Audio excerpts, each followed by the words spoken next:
Brought to you by myridingcoach.com. Now we're going to talk a bit about using your other senses for sensory awareness while you're riding a horse.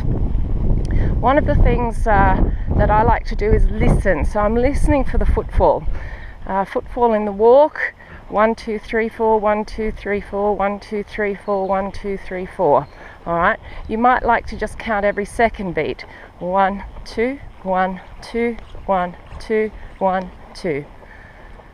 So just go ahead and do that again. Find which counting system works for you. 1, 2, 1, 2, 1, 2. So that allows you to create this internal metronome.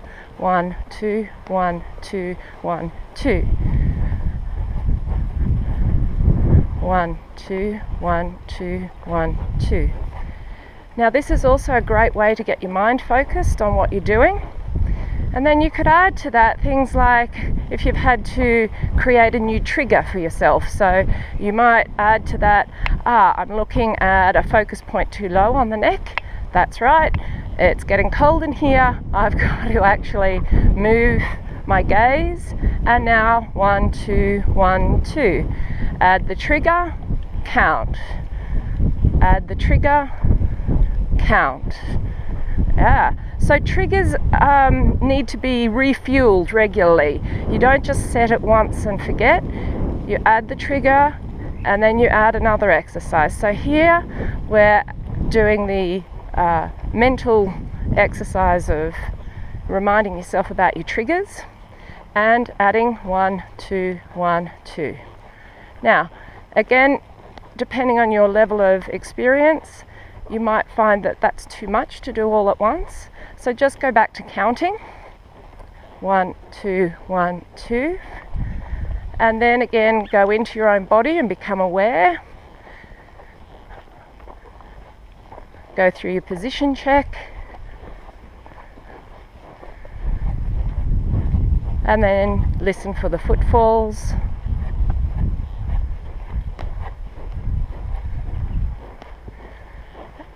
And then I'm going to add to that. Now you've got your metronome going again. 1, 2, 1, 2. Remind yourself of your trigger.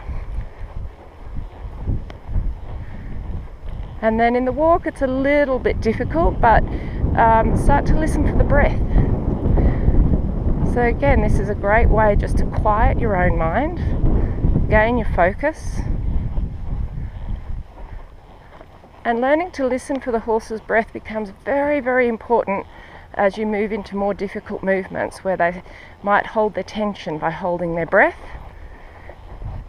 And it gives you an indicator as to whether they've actually processed the movement or whether they're just being obliging but don't really get it. Good boy.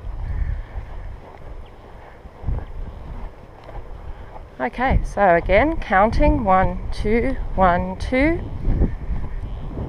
or alternatively 1, 2, 3, 4, 1, 2, 3, 4, 1, 2, 3, 4, 1, 2, 3, 4, checking in with the triggers, lifting the gaze,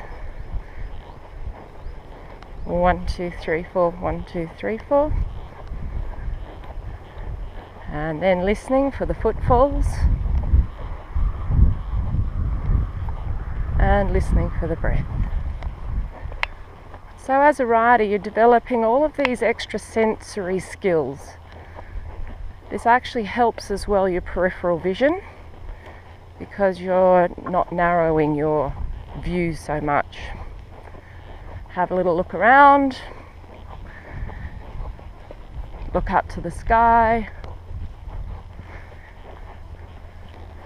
and then count again. And listen to the footfall and notice your hips in rhythm with the walk, and notice your lower legs alternating with the 1, 2, 1, 2, and notice the hands bob, bob, 1, 2, 1, 2 with the walk.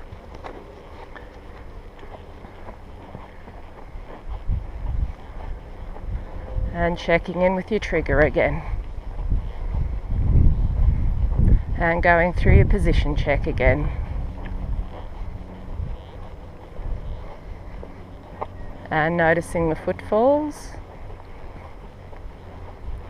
and checking in to see if you can hear the breath. On a wind still day, this is really quite lovely. Or if you're taking your horse out for a walk, in our training programs we talk a lot about the increasing and decreasing of intensity and creating variety in your horse's training. Now, on the less intensive days, or the days where you're taking them out for a walk, there's absolutely no reason for it still not to be a great training. In fact, you're probably a little more relaxed. The horse is a little more relaxed if they're going out for a walk, unless they're a really spooky kind of horse. But if you do enjoy going out for the walks, this is the time to do it. Have a look around, see what you might not have noticed, check out whether there's trees in blossom, check out whether there's birds in the trees, whatever you want to do, just to again lift that gaze, broaden your peripherals, count the footfalls. If you're on a hard surface, this is a really good time to check in whether the horse has got that nice even rhythm.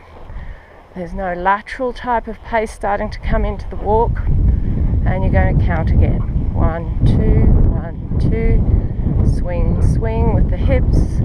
Alternate left, right, left, right, left, right with the lower legs.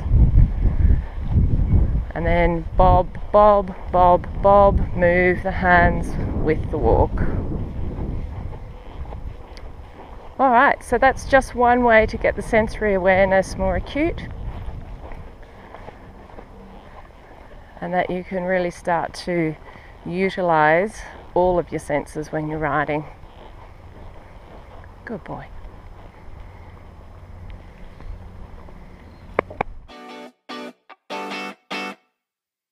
Brought to you by myridingcoach.com.